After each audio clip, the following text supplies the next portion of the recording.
अरविंद सावंत बोलते हैं बड़ा पीड़ा हुआ। स्वाभाविक है, पीड़ा हो गया। इसीलिए पीड़ा हुआ कि राहुल गांधी जी और प्रियंका गांधी जी नेहरू परिवार के यहां सदस्य यहां बैठते हैं, आपको बड़ा पीड़ा हुआ। मौत का सौदागर प्रधानमंत्री हत्यारा है, चौकीदार चोर है, प्रधानमंत्री चोर है, डकैत है, देश को बेच दिया। लीडर ऑफ द अपोजिशन इतनी बातें बोलता रहा, आपको शर्म नहीं आती है? यदि नरेंद्र मोदी को कोई बच्चा नहीं है तो क्या उनको डिफेंड करने वाला कोई नहीं है? वो भारतीय जनता पार्टी के नेता हैं और इस देश के प्रधानमंत्री हैं। एक नहीं 1000 बार यदि बोलना पड़ेगा तो हम बोलेंगे। और मैंने क्या कहा सर? मौत का सौदागर सोनिया जी ने on the floor of the house कहा है, हत्यारा उन्होंने on the floor of the house कहा है। क्या बात कर रहे हो? और मैंने तो किताब कोट किया सर, और आज भी किताब लेकर आया हूं। ये एडवीना माउंटबेटन की बेटी है सर। वो कहती है कि महात्मा गांधी की हत्या हो गई 30 जनवरी 1948 को, और उसके बाद जो है गम मनाने के बदले नेहरू एडवीना माउंटबेटन के साथ एक कमरे में अलग से बंद थे, और फादर ने और उसने जो है, मैं तो किताब कोट कर रहा हूं।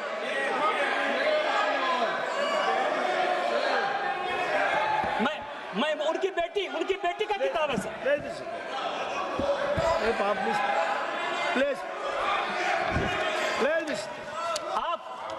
आप देश बेचने की बात कर रहे हो?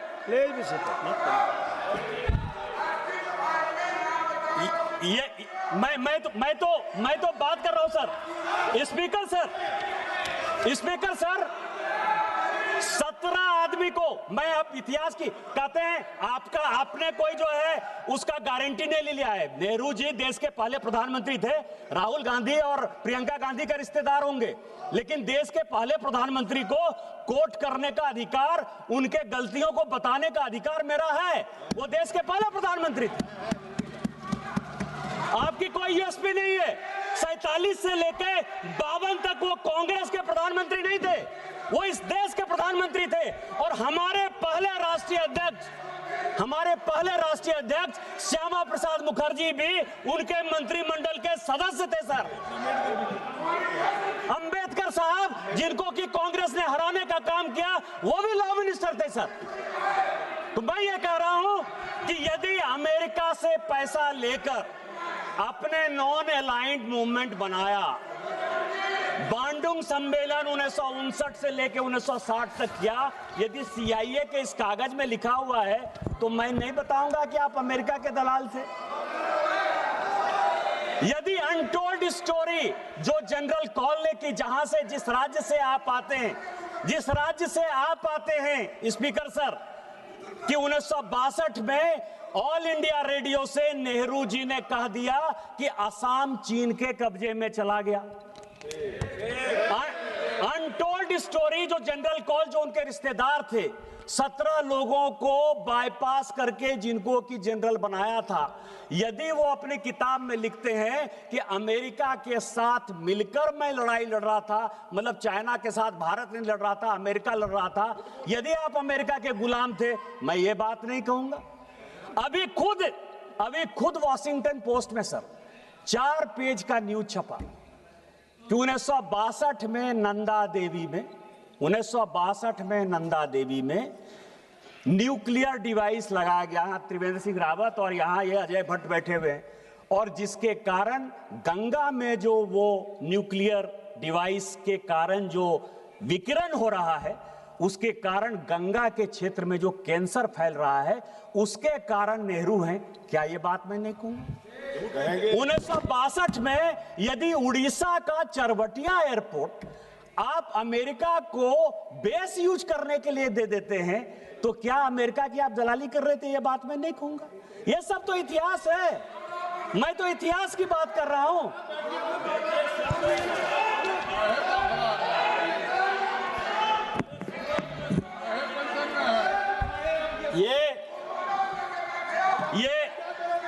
ये रिजोल्यूशन है सर, ये रिजोल्यूशन है, और इस रिजोल्यूशन में leader of the leader of the propaganda, LOP का जो मतलब मैं समझता हूं सर, क्योंकि इसमें काफी क्लियर नहीं है। लीडर ऑफ द प्रोपगंडा, जब एक इग्नोरेंट आदमी एरोगेंस का शिकार हो जाए, तो हमारे हिंदी में एक कहावत है कि फटा पोस्टर निकला हीरो। हीरो, फटा पोस्टर निकला हीरो। जब एक इग्नोरेंट आदमी एरोगेंस का शिकार हो जाए तो क्या होता है, वो लीडर ऑफ प्रोपगंडा होता है।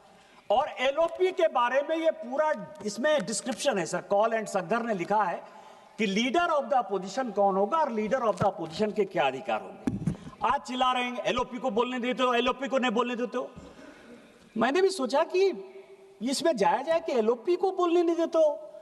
संविधान में तो एलओपी लिखा ही नहीं, कॉन्स्टिट्यूएंट असेंबली के डिबेट में हुआ ही नहीं।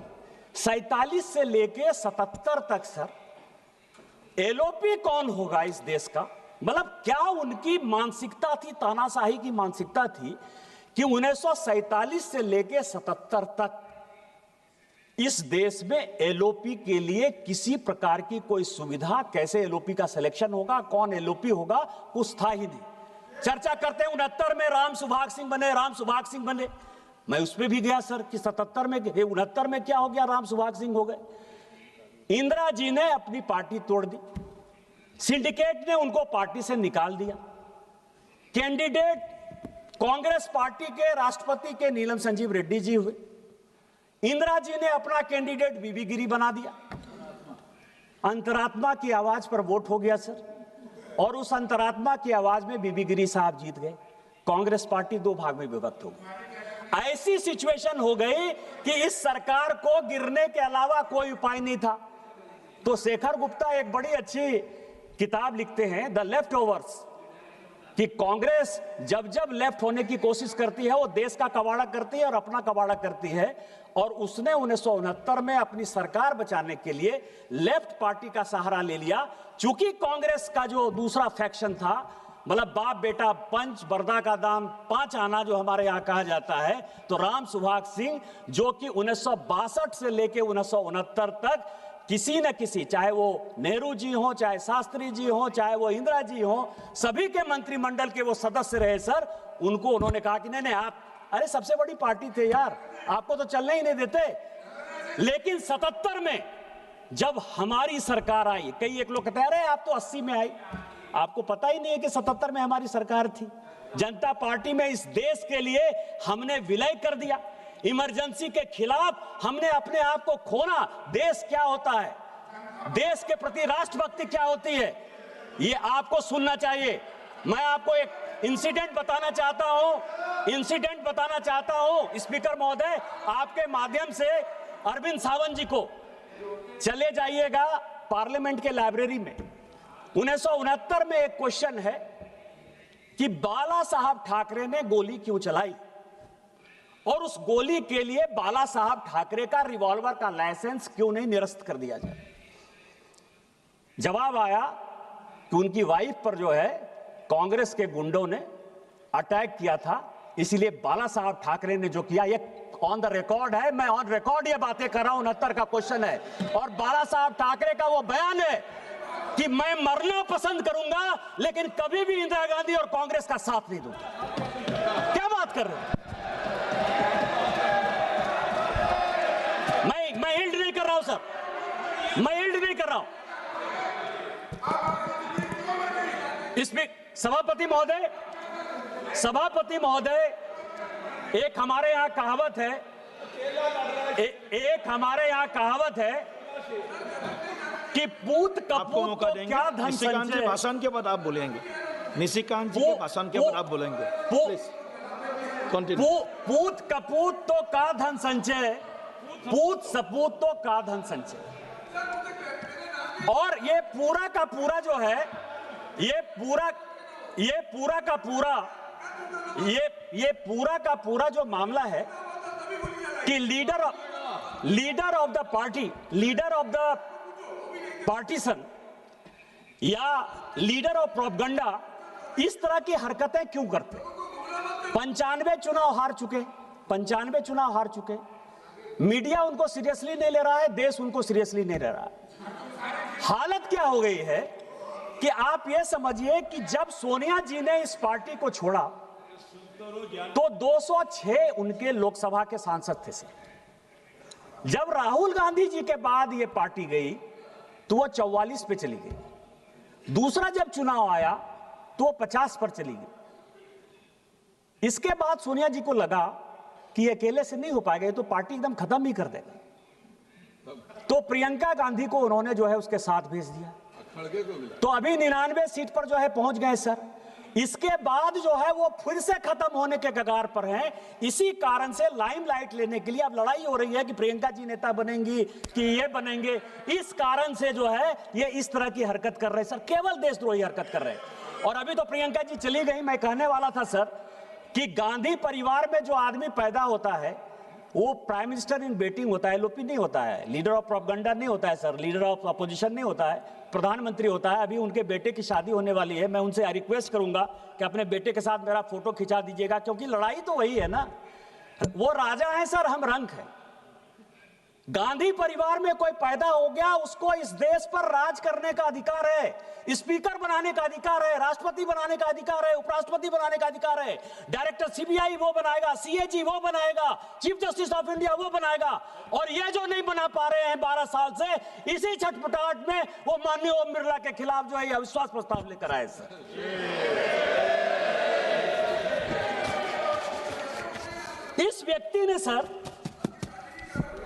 इस व्यक्ति ने लोकतंत्र को बंधक बना लिया सर।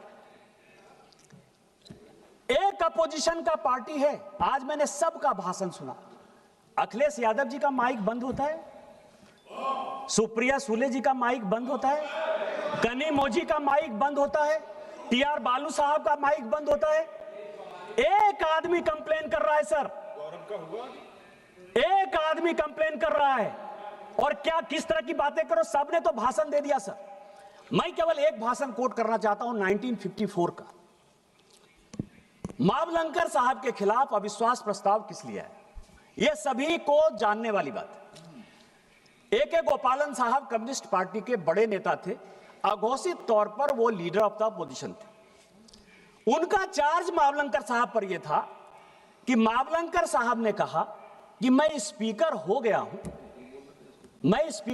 हूं, इसके बावजूद भी मैं कांग्रेस पार्टी का सदस्य हूं और कांग्रेस पार्टी के चीजों की रक्षा करना, उसकी आइडियोलॉजी का रक्षा करना हमारा परम धर्म है। मैं ए.के. गोपालन साहब का लेकर आया हूं, मुझे यदि किसी को चाहिए तो मैं ऑथेंटिकेट कर दूंगा और दे दूंगा।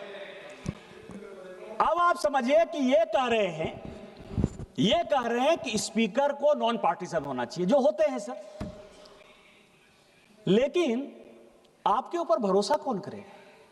सोमनाथ चटर्जी जी ने जब 87 में कहा था, कई एक लोगों ने सोमनाथ चटर्जी जी को कोट किया कि स्पीकर को जो है वो बाहर निकल जाना चाहिए, पार्टी से बाहर हो जाना चाहिए, और उन्होंने स्पीकर के तौर पर अपनी उसी गरिमा को बनाए रखा। सोमनाथ चटर्जी जी सीपीएम से निकाल दिए गए। सरकार का साथ देने के लिए उन्होंने पार्टी को तिलांजलि दे दी, न्यूक्लियर डील आपका पास करा दिया। लेकिन जब 2012 में उपराष्ट्रपति का चुनाव होने लगा, जो वो बनना चाहते थे, आपने मुख्तार अंसारी के चाचा हामिद अंसारी को बना दिया इस देश का उपराष्ट्रपति, लेकिन सोमनाथ चटर्जी को नहीं बना। कौन साथ देगा? और स्पीकर पार्टीशन क्यों नहीं होगा? आज आप लोग अविश्वास प्रस्ताव लेकर आए हैं, हमारे पार्टी के हैं वो, हमें फक्र है। मैं ओम बिरला साहब को 1990-91 से विद्यार्थी के जीवन से जानता हूं, विद्यार्थी परिषद के जीवन से जानता हूं, और मैं जानता हूं कि उस व्यक्ति ने आज तक कभी किसी के साथ अन्याय नहीं किया। आज यदि उसको बचाने की बात आएगी, स्पीकर के गरिमा को बचाने की बात आएगी, तो पूरी की पूरी एनडीए उसके साथ है और मरते दम तक उस व्यक्ति के साथ रहेगी।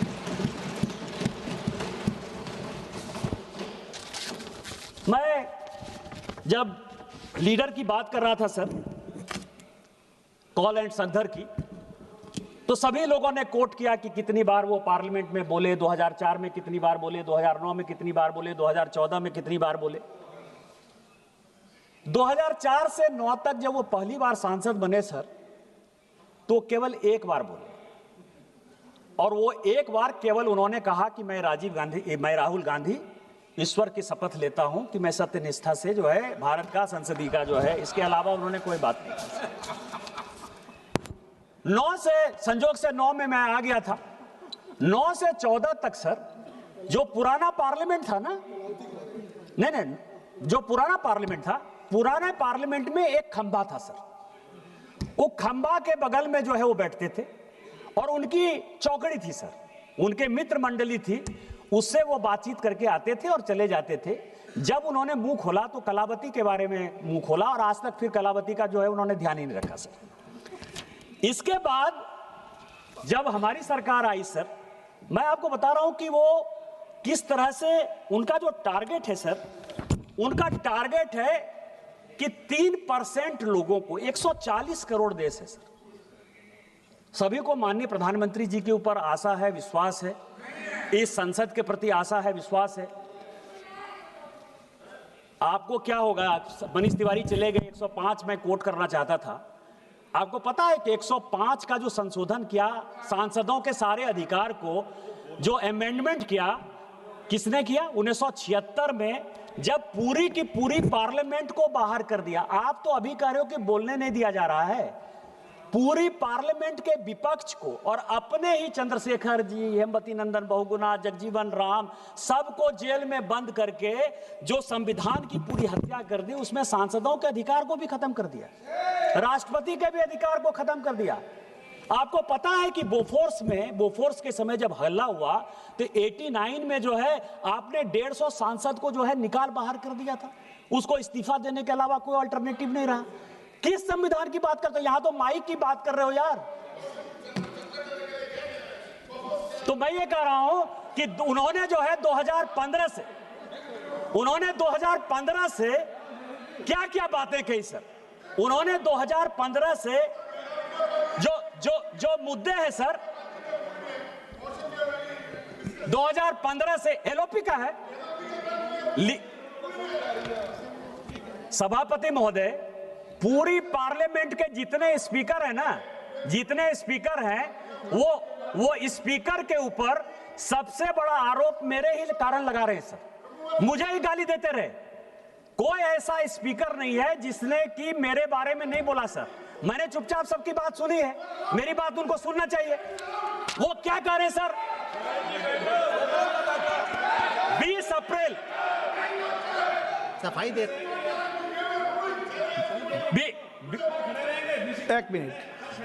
जब किसी के ऊपर एलिगेशंस आता है तो उसके ऊपर क्लैरिफिकेशन देना उनका एक धर्म भी होता है, उसका रिस्पॉन्सिबिलिटी है।